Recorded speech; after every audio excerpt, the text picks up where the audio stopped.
Objektif fasa 1 ni selalunya dia melibatkan secara direct hanya untuk analisis keperluan. Iaitu contoh, mengenal pasti keperluan bla bla bla bla bla. Itu ikut pada kajian you. You nak hasilkan apa? Berdasarkan pandangan pengguna. Mereka yang mengguna, yang mengamalkan, yang melaksanakan. Kalau you guna pakar untuk analisis, boleh berdasarkan pandangan pakar.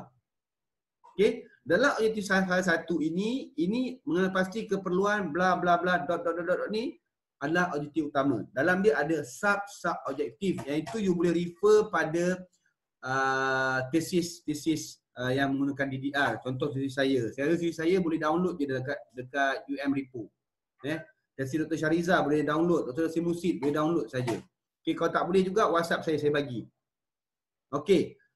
Objektif fasa kedua pula ialah fasa reka bentuk dan pembangunan. Okey.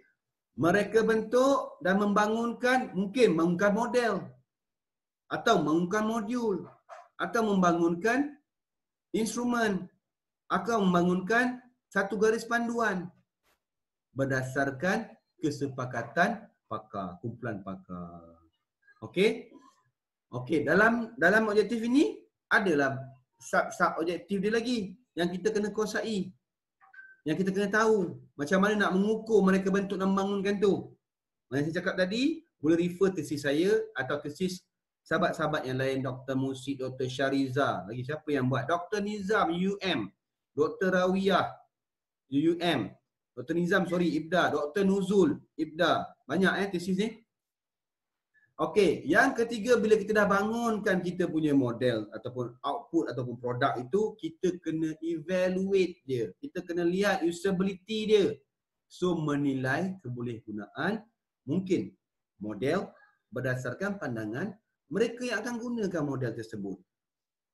Okey, kalau modul mungkin dia orang kena, kalau buat eksperimental mungkin gunakan buat rawat kelas kawalan dengan kelas tak kawal. Okey. Apa lagi saya nak cerita sekejap. Dah start pula. Alright, seterusnya.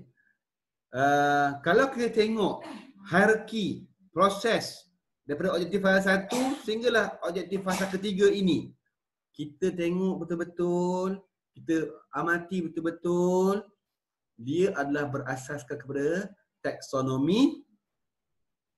Taksonomi apa, Kay? Taksonomi Bloom ke, doktor? Okey, betul. Jawapan kena confident. Jangan taksonomi Bloom ke, doktor? Taksonomi Bloom, doktor. Contohnya. Masa Viva muka kena confident. Masa Refam muka kena confident. Soalan kita yang paling pandai. Okey? Alright. Start dengan mengenal pasti dulu. Base dia tu. Lepas tu dia start dengan design. And then they go to develop. Dan akhir sekali dia menilai. Kalau kita tengok taksonomi Bloom, itulah hierarki dia. Okay? Alright. Seterusnya. Oh, letih juga bercakap ni. Lama sangat tak bercakap. Okay. Alright. Tadi kita cerita pasal fasa need analysis. Okay? Sekarang kita pergi kepada fasa yang kedua, iaitu fasa reka bentuk dan pembangunan dalam kajian pembangunan DDR. Okey. Fasa ini adalah fasa kedua dalam sebuah kajian pembangunan. Di sinilah reka bentuk dan pembinaan produk berlaku. Okey. Bergantung kepada metod yang digunakan. Ada metod memerlukan pakar dalam buat keputusan, ada yang sebaliknya. Nanti saya kupaskan. Okey. Antara produk yang boleh kita hasilkan, macam saya kupas tadi, model, modul, borang soal selidik, bagi suatu penilaian, kerangka, garis panduan, plan strategik, misi dan lain-lain. Okey. Ini contoh apa yang kita boleh gunakan. You nak bangunkan, contoh you bangunkan model. You nak buat model ni. You nak bangunkan model. Nak pakai fasa Delphi, boleh ke tak boleh? Boleh. Siapa yang terlibat? Pakar. Nak pakai ISM, boleh ke tak boleh? Boleh. Siapa yang terlibat? Pakar. Nak guna SEM, boleh ke tak boleh? Boleh. Boleh. Siapa yang terlibat? Selalunya SCM adalah melibatkan pengguna. Sebab nilai dia responden tu. Kalau yang Fuzzy Delphi seperti structural modeling ni, pakar tak perlu ramai. Based on citation. Kalau Fuzzy Delphi, at least 10 orang pakar. Nanti kita buat kelas Fuzzy lah sikit. Hari ni lah. Okay. Kalau ISM berapa? Sekurang-kurangnya kalau ikut Harvey and Home 6 hingga 12 paling ideal ISM. Okay. Kalau guna SEM, SEM ramai lah. Mungkin model 100, mungkin 200, mungkin 300. PLS mungkin juga begitu. Tapi pada pandangan saya dalam fasa reka bentuk dan model ini sebaik-baiknya kita melibatkan pakar. Pakar yang bangunkan model. Pakar itu ialah mereka yang membuat dasar. Okay. Mereka yang membuat dasar. Dalam fasa kedua ni, mereka yang membuat dasar ataupun dia menentukan apa yang perlu ada pada suatu produk tersebut. Okay. Tapi nak buat SEM boleh tak? Boleh, tak salah. Nak guna PLS boleh tak? Boleh, tak salah. Nak guna SCOMIN boleh tak? Boleh, tak salah. Tapi tak betul lah kajian pasca siswaza guna SCOMIN nak bangunkan model. Okey? Okey, kalau nak guna sebelum saya share tentang fully qualitative Delphi. Boleh tak? Boleh. Tak ada masalah. Tapi kita kena tahu SOP, prosedur nak menjalankan fully quali Delphi. Okey? No issue. Boleh. Selagi ia boleh mengukur oleh kajian kita gunakan sebaik mungkin. Tiada apa yang saya ulang sebelum ini, tiada apa yang salah selagi you boleh menentukan justifikasi baru kajian. Okey. Kalau nak bangunkan modul, setengah orang guna kaedah Fuzzy Delphi atau Delphi. Boleh, yang tentukan. Contohnya modul itu perlu ada apa, aktiviti apa, produk kandungan apa dalam dia. Minta pakar decide. Dan you buat naratif. Dah tentukan konstruk dia, objektif yang terlibat, kandungan yang terlibat, penilaian yang terlibat, barulah kita melalui kaedah Delphi atau Fuzzy Delphi, baru kita buat naratif. Bangunkan modul tersebut. Nak guna content analysis boleh tak? Tak. Nak guna content analysis boleh tak? Boleh juga. Tak ada yang tak salah. Selagi dia, tak ada yang salah. Selagi dia menepati justifikasi dan ada hujah yang empirical. Contoh, kita nak bangunkan suatu buku, bangunkan buku modul baru. Kita baca satu buku ini tentang nilai contohnya. Nak bangunkan buku tentang nilai. Mungkin kita ambil satu buku, kitab Imam Al-Ghazali. Kita kaji buku tu. Buat content analysis dalam buku tu. Keluarkan apa itu nilai melalui kitab Imam Al-Ghazali. Boleh? Itu dianggap sebagai content analysis. Tak salah. Okey? Mungkin kita kena endorse lepas tu. Dah siap tu kena endorse dah. Okey, nak bangunkan kerangka, nak bangunkan garis panduan, plan strategik. Okey, boleh guna kaedah Delphi, Fuzzy Delphi. Kandungan pun. Okey, tak ada masalah. No issue benda tu. Okey. Alright. Ini contoh dapatan kajian saya. Ini contoh kajian saya. Saya buat macam ni sebab apa tau? Saya guna Fuzzy Delphi. Saya keluarkan pakar, kalau you all tengok ada pakar, ada elemen ada 4 elemen mungkin. Dan saya letak nama-nama pakar, bukan nama pakar. Pakar tu siapa sebenarnya? Contoh yang 1 dan 2 ni penggubal kurikulum. 3 dan 4 ni pensyarah kanan politeknik, dia ada PhD dalam bidang kepekaan. Pensyarah kanan politeknik, sebab apa saya buat benda ni? Nak menunjukkan ke bahawa inilah pakar-pakar saya dan saya boleh buat paper dengan data ini sahaja. Melihat variasi, melihat bentuk dapatan daripada pandangan pengubah kurikulum, daripada pandangan pensyarah yang ada PhD ataupun sarjana, ataupun pandangan daripada pensyarah universiti, ataupun pandangan daripada wakil industri. Saya nak tengok macam mana. So boleh buat paper. Itu yang baiknya, bagusnya. Saya nasihatkan kalau you guna pakar, masukkan kluster pakar dekat sini. Okey, kluster pakar dekat sini supaya kita boleh buat paper dan orang yang baca tu pun faham. Okey, ini dalam konteks penggubah kurikulum macam ni pandangan dia. Okay? Alright. Kita minum dulu. Haus pula. Ya? Yeah? Sekejap.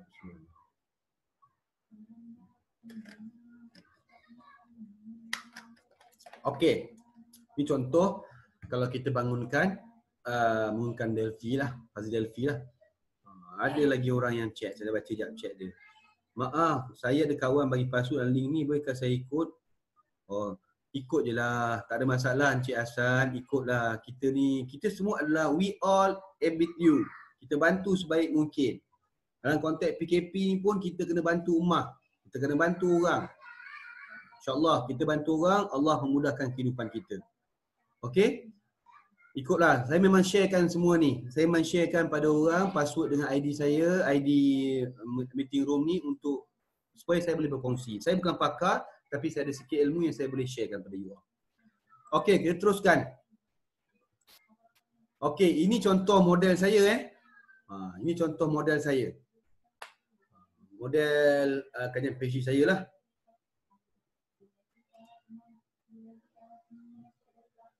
Okey. Ini contoh. Tapi dia tak anggap model lagi. Sebab apa tak anggap model? Sebab dia tak evaluate. Kalau tak evaluate, dia hanyalah sekadar prototype. So kena evaluate lah. Kena masuk fasa yang ketiga iaitu fasa penilaian.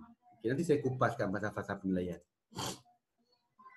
Okey, sebelum saya masuk fasa penilaian, saya ada terangkan kepada you all. Tadi saya nak kupaskan bergantung kepada metod yang digunakan.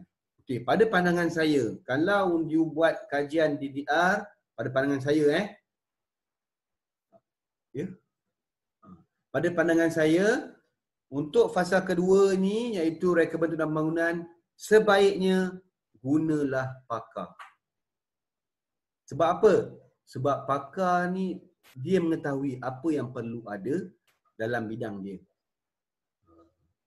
Boleh ke guna SAM? Boleh, tak ada masalah. Tapi saya suggestkan SAM tu guna pada fasa ketiga. Nak tengok model, contoh you bangunkan model kan? You bangunkan model, ni konteks model You bangunkan model guna pakar fasa kedua. You guna fasa Delphi contohnya, terhasillah model. Atau you guna ISM, terhasillah model you. Okay? So, fasa ketiga, you guna SAM atau PLS. Boleh. Nak tengok fit tak fit. Dapatan daripada pakar dengan dapatan daripada pengguna. Okay? Itu nasihat saya lah. Itu bukan nasihat. Saya punya suggestion. Okay? Alright. Seterusnya kita masuk kepada fasa yang ketiga. Okay. Fasa ketiga apa ya kawan-kawan? Fasa ketiga ialah fasa penilaian. Kan tadi kita tengok, kita dah huraikan, bukan hurai, kita dah kongsikan tentang taksonomi Bloom. Dia bermula dengan asas, mengenal pasti, keperluan. Lepas itu dia mula dengan reka bentuk dan membangunkan kita punya kajian, produk kita. Dan hasil produk, kita kena evaluate balik produk kita tu. Okay, so kita masuk pada fasa penilaian dan kajian reka bentuk dan pembangunan. Okay, ia merujuk kepada kebolehgunaan produk yang you hasilkan. You dah hasilkan produk you. This is my product. Contohnya model Abikori. Sebab nampak muka Cik Syukur kan? Dr. Syukur tu. Model Abikori 2020. Boleh kot grab tahun ni? Amin. Okay. Okay. Dah bangunkan model tu, dia tak panggil model selagi dia tidak dinilai. Dia dipanggil prototype. Kalau modul, dia tak panggil modul. Dia dipanggil hanya sekadar manuskrip saja. Okey. Okey, selalunya para penyidik akan menguji sesebuah produk yang dibangunkan berdasarkan ujian kebolehgunaan produk itu sendiri. Okey. Kita tengok apa itu fasa kebolehgunaan. Apa itu fasa usability evaluation. Okey, kalau kita tengok pada pandangan Mark and Sharpless 2009. Boleh ambil citation ni. Tapi citation panjang dia kena buka tadi saya. Kalau nak rajin lagi, tolong cari dalam jurnal. Sebaik-baiknya dapat ni cari dalam jurnal. Jangan copy paste. Okey? Okey, kebolehgunaan didefinisikan sebagai suatu pengukuran terhadap keupayaan sesebuah produk yang dibangunkan serta diguna pakai oleh pengguna produk itu sendiri. Okey. Kalau kita baca lagi, kita buat literature lagi, apa itu pelayanan kebolehgunaan? Ia terdiri daripada 3 aspek. 3 kategori kita boleh tengok. Okey. Pertamanya, keberkesanan, effectiveness. Yang ni lah orang kata doktor kena buat kuasa eksperimental ke? Kena kalau you buat keberkesanan, mungkin you ada melibatkan kelas rawat tak rawat, you kena buat lah. Bagi saya kalau you buat modul, you boleh buat, tapi ambil masa yang lama, you kena ikut SOP dia lah. Okey? Kalau saya tak nak buat keberkesanan, doktor boleh tak saya buat kena kecekapan? Boleh. You buat modul, nak tengok kecekapan modul you tu. You buat modul pada guru. Okey, pada guru modul tu digunakan oleh guru.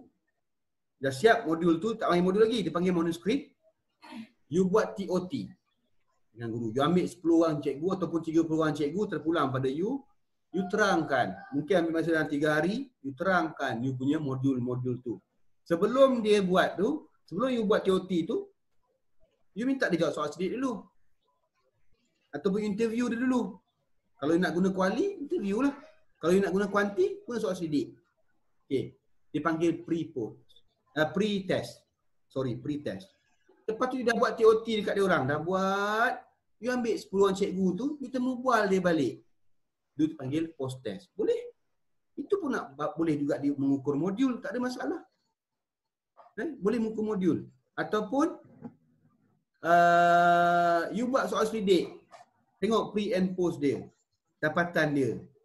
Banyak. Soal selidik banyak tentang mengukur kecekapan ni. Dan itu banyak. Tak payah bangunkan yang baru. Cari dan cite. Sebab kita Allah Ta'ala dah bagi peluang walaupun tak boleh keluar, kita boleh buka internet, boleh cari. At least pokoknya buatlah 2 jam, 3 jam buat PhD, siapkan. Ini sebenarnya bagi saya orang yang PKP ni rahmah Allah Ta'ala nak bagi pada mereka-mereka yang buat PhD part time. Yang ketiganya ialah kepuasan pengguna. Pengguna itu sendiri. Contoh macam saya buat model. Macam mana saya nak lihat keberkesanan kalau model tu? Saya kena buat pula model tu mungkin menghasilkan 1 alat bantu mengajar. Dah 2 PhD saya kena buat. Lepas tu buat saya tak keberkesanan. Dia suka sini, why? Kenapa saya nak buat keberkesanan pada model saya? Jadi saya melihat kepada ada setengah orang buat kecekapan, boleh. Pre and post. Dia kata ni model saya, ini contoh-contohnya kena buat. Adakah dia cekap? Dia boleh digunakan. Tapi saya memilih untuk kepuasan pakar melalui pelaksana yang menggunakan model saya itu. Okey. Saya panggil mereka, saya ambil kaedah nominal group teknik, saya panggil mereka dan saya terangkan. Tak lama, kalau kaedah NGT ni 3 jam je. Terangkan dan mereka memberi pandangan, saya cite setiap pandangan itu dan akhir sekali saya akan minta mereka menjawab soal selidik. Okay, kelas NGT saya tak buat kat sini lah. Nanti kelas NGT ada rezeki minggu depan ke, saya akan share. Okey. Di mana setiap aspek adalah bergantung kepada produk yang dihasilkan. 3 benda ni, 3 kategori ni bukan Ridwan cakap. Okey, Liliano and Ulius cakap. Dia ada keluarkan buku tentang The Powerful of Training. Saya ada buku dia. You all carilah. Saya baca buku dia. Dia kata kita boleh guna 3 benda ini untuk penilaian. Terpulang. Okay, kalau dah buat modul tu penat. Buat modul ni sangat penat. Kalau modul contohnya Dr. Syahrizal punya tebal modul dia. Ambil masa 2 tahun untuk siapkan modul dia. Nak buat keberkesanan lagi. Letih setengah orang tak payah buat keberkesanan, dia buat kecekapan. Lihat. Mungkin daripada pandangan kecekapan itu menjadi satu gap baru, permasalahan baru yang boleh digunakan oleh next student PhD. Pada SV, para SV, mungkin itu boleh jadi penambahbaikan kepada next student PhD dan juga ditambah baik modul itu dan terus buat keberkesanan. Okey, terpulang. Okey, tak ada apa yang salah selagi kita ada citation dan juga hujah yang justifikasi yang cukup. Okey. Kalau ikut Zhang and Zhang 2012 dia kata produk yang dibangunkan boleh dilihat kebolehgunaannya melalui pendapat dan persepsi pengguna yang arif dalam menggunakan produk tersebut. Contoh, saya bangunkan model untuk model ini digunakan untuk program kejuruteraan berasaskan pengajian berasaskan work based learning. Pengajian berasaskan kerja. Di Politeknik kita ada WBL program untuk diploma and degree. Jadi mestilah yang pakai saya punya model ni adalah para pensyarah. So saya panggil para pensyarah tu. Saya kupas kat mereka, saya bentangkan mereka dan mereka memberi pandangan. Setiap pandangan itu syoknya, yang paling bestnya kita boleh cite dan lakukan dalam perbincangan. Sebab itu pandangan yang sahih. Okay?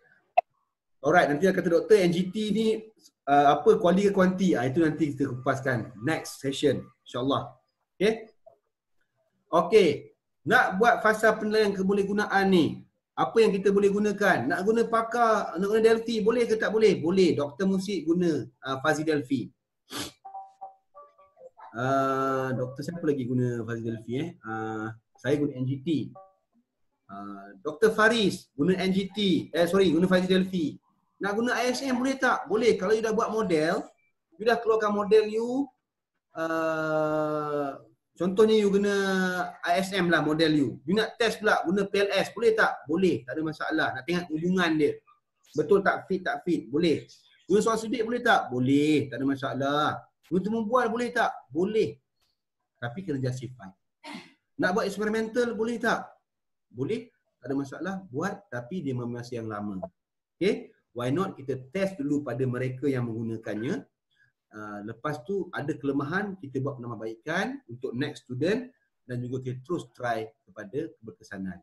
Kalau kita kupas lagi sebenarnya, okay, ni saya nak bagi tahulah. Ni tak pernah share lagi.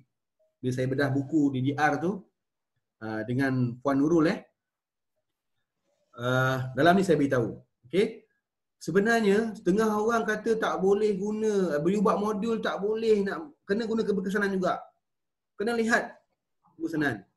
Tapi kalau you guna DDR, baca betul-betul dalam fasa 3 tu dia ada 2 evaluation. Cuma yang ni saya dah ajar pada kelas kita yang terbaru baru ni di Shah Alam hari tu. Dia ada 2 cara evaluate. Pertama dipanggil internal evaluation, yang kedua dipanggil external evaluation. Internal evaluation tu apa? Itu kita nak lihat balik komponen-komponen kita yang kita dah bangunkan, contoh modul atau modul tu, lihat pada pandangan mereka yang arif. Contohnya, betul tak komponen tu? Contoh macam saya tanya pada pensyarah politeknik, betul ke komponen ni perlu ada? Okey tak model ni? Mana nak guna apa? Nak guna eksperimental ke tu? Tidak. Boleh guna nominal group teknik, boleh guna temu bual, terpulang pada you all. Yang keduanya ialah Ritchie and Klein kata external evaluation. Penilaian luaran. Yes, yang inilah kita kena gunakan eksperimental, quasi eksperimental. Okay. Jadi orang kata kalau buat modul kena buat eksperimental juga. Tak buat salah. Bagi saya, pandangan saya tak. Sebab kita baca buku DDR, Ritchie and Klein, dia kata dalam evaluation ada 2. Satu adalah internal evaluation, mungkin menggunakan temu bual, mungkin menggunakan soal sidik, mungkin menggunakan nominal group teknik, kumpulkan pelaksana tu, terangkan dia tengok okey, mungkin yang ni kena tambah. Itu akan jadi penambahbaikan pada kita punya kajian. You kena ubah ke? Tak perlu ubah. You cadangkan dalam kajian lanjutan. Siapa yang akan gunakan nanti tu? Kepada mereka yang akan buat kajian yang mirip macam you all punya kajian. Okay? Okay. Dan juga ada external evaluation. So ini menjadi hujah kepada you all lah. Kalau orang tanya, dalam DDR, Ritchie and Klein kata fasa penilaian ada 2, iaitu internal evaluation dan juga external evaluation. So baca, kalau boleh cari buku tu baca. Okay? Cuma buku saya insya-Allah sekarang dalam proses, patutnya last 2 weeks dia cetak, tapi tak sempat lagi. So saya masih lagi melakukan penambahbaikan. Sekarang dah hampir 250 muka surat. 250 muka surat insya-Allah. Saya target dia cetak awal dan insya-Allah saya akan publish lah buku tentang buku DDR itu dan juga buku tentang beberapa metod yang trend baru yang kita boleh gunakan. Alright. Ini kalau yang mana nak sambung belajar, mungkin semua ni ada yang tak sambung belajar lagi kan. Okay, ni saya jarang share juga ni. Dulu-dulu je saya share. Okay, macam mana kita tak boleh target GOT. Kita kena target GOT, tapi GOT ni sebenarnya milik Allah Ta'ala. Milik Allah Ta'ala. Allah Ta'ala nak bagi GOT tu milik dia. Saya hantar PhD saya hantar tesis saya submit bulan 5. Bulan 10 saya kena lapor diri dah. Okay, saya kata mungkin tak GOT dah ni kot. Tapi menunjukkan GOT ni milik Allah Ta'ala. Bulan 9 saya Viva. Alhamdulillah. Dibetulkan dalam masa 3 hari. Tambah 4 paragraf. 3 paragraf. Dan boleh submit. Ada setengah orang macam Dr. Musid, sahabat baik saya. Dia hantar bulan 8. Tahun berikut. Tahun ini dia dapat Viva. Tahun berikutnya lebih kurang almost 8-9 bulan juga dia tunggu. Jadi GOT ini adalah milik Allah Ta'ala. Yang kita boleh kejar ialah bila kita nak submit kita punya tesis. Bila kita nak notice kita punya tesis. Okay. Ini pandangan saya lah kalau you nak gunakan DDR. Ini pandangan pengalaman saya dengan Dr. Musid dan beberapa sahabat yang lain. Selalunya kalau pensyarah pegawai penjawat awam ni dia beri cuti 36 bulan. Cuti 36 bulan. Okey, kalau contohnya you mula bulan 10 until 2 tahun pertama. Okey, bulan 10 sampai bulan 1 tu. Berapa? 1, 2, 3, 4. Ini yang paling kalau you malas sangat lah. Saya itu alhamdulillah saya dengan Dr. Musid semester 1 kami cuba defend dan kami start from zero. Okey. Bulan 1 tu masa untuk you dapatkan you punya gap permasalahan literature, okey. Lepas tu masuk untuk defend proposal sama ada bulan 2 hingga bulan 3. Selepas itu saya bagi masa, saya buat sebulan je pembetulan ni. Ni pun lama ni, kalau 2 bulan ni lama. Okey, lepas tu jangan tunggu lama, start dengan analisis. Ini pun 3 bulan ni lama sebenarnya. Kami buat sebulan je boleh, tapi kita ambil masa, ambil kira mereka yang buat part time. Okey. Lepas tu WF1 ni. WF1 ni lah writing untuk fasa 1. Writing fasa 1 sekejap je. Tak banyak, sekejap je. Tapi saya bagi 2 bulan. Lepas tu tahun kedua, bulan 11 tu start dengan fasa kedua you. Okay. Sampai bulan 3. Bulan 4 dan bulan 5 ni writing. Terus go to fasa ketiga penilaian. Okay, penilaian. Lepas tu writing penilaian. Saya bagi 2 bulan lagi untuk writing keseluruhan. Dan seminar 2. Seminar 2 ni selalunya candidature defense. Okay, buat pembetulan. Dan lepas tu kalau boleh at least bulan 4 notice. Selalunya kalau di UM dia nak ambil examiner tu 2 orang examiner. 1 local, 1 overseas. Dan 2-2 ni mestilah publish paper ISI. Kalau dia profesor tapi tak ada ISI, selalunya tak diterima sebagai examiner. 1 local, 1 overseas. Selalunya dia ambil masa lebih kurang 3 bulan untuk baca tesis kita lah. Bulan 7 insyaAllah Viva buat pembetulan dan juga boleh combo lah insyaAllah. Itu sedikit lah tentang macam mana kita nak GOT. Bukan GOT target untuk notice. GOT milik Allah Subhanahu Wa Taala. Okay? Notice ni pun milik Allah Subhanahu Wa Taala, tapi kita boleh fight untuk hantar sebab di dalam kawalan kita. Okay? Alright. Ini contoh ini contoh model yang kita bangunkan. Ini kajian Prof Saedah, Prof Zahra Husin, Dr. Arifin Safa, Dr. Musa